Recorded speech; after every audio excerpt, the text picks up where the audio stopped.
इथे मी आज वांग्याचा रस्सा भाजी बनवत आहे.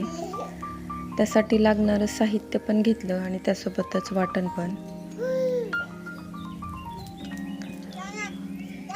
कढईत फोडणी दिली.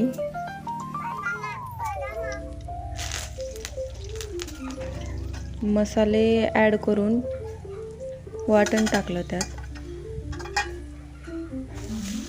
वाटण तेल सुटेपर्यंत परतून घ्यायचं.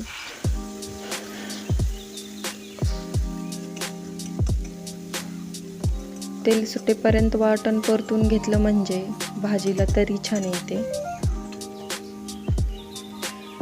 थोडीशी बारीक चिरलेली कोथिंबीर पण टाकली मी वरनं.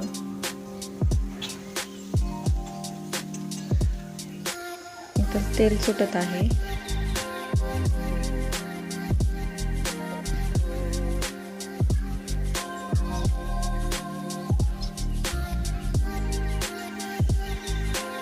कापलेल्या वांग्याच्या फोडी टाकल्या.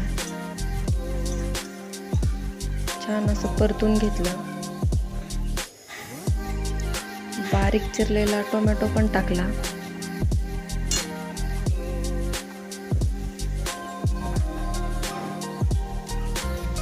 आणि परत परतून घेतलं.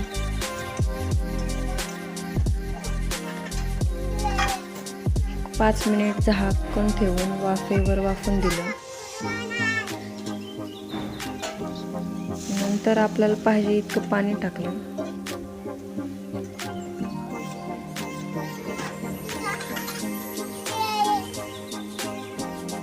परत वांग मऊ हाताने शिजले का हे बघून घ्यायचं आणि गॅस बंद करायचा. शेवटी अशी भाजी झाली.